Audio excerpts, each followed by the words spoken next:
Did you ever have a person coming to you that they had like a bad trip, let's say, a bad experience?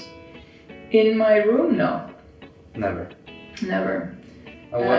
What do you do to escape that, to avoid that bad trip? Yeah, it's a very good question. I have multiple answers to it. Uh-huh. Number one, there's a big difference, I think, between having a bad experience and a difficult experience, or a challenging experience, right? So you're obviously acquainted with the difference, this distinction. So I would say, like, quintessential bad trip, somebody is prone to, like, has a family history of psychosis or schizophrenia. Would you accept those people in the first place? No. Because it can trigger something they have inside. Schizophrenia, I'd have to.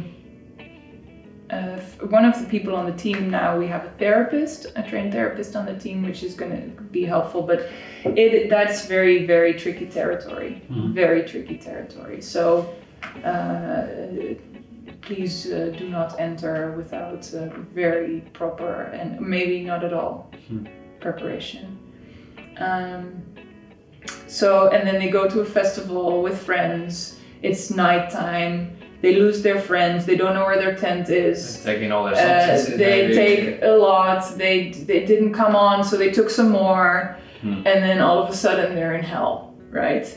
And there's no sense of time, so you don't know that it's going to end.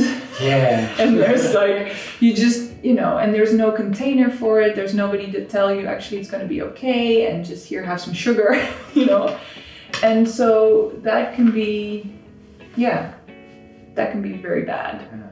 And that can be also very hard. It can take a long time to kind of recover from that psychologically. Yeah, you can get, it's like this substance, it can recover, it can heal trauma, but it can also cause trauma. True. If you don't do it in a proper way, no? Yeah.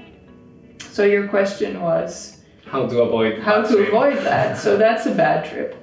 A difficult trip is when challenging, dark materials, maybe memories of trauma come up, or symbols for trauma come up,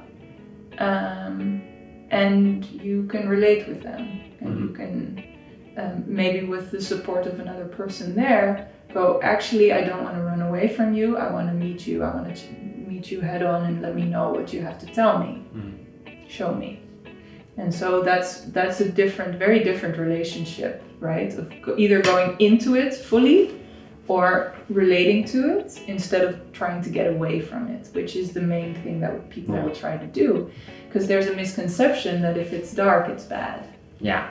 Right? And so actually, this is part of you.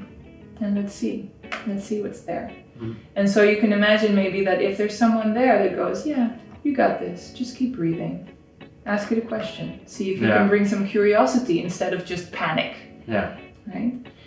That already makes a huge difference. And then there's all these contraindications, right? So like schizophrenia or other pre-existing conditions, or people that are on high doses of SSRIs, so antidepressants, different types of antidepressants.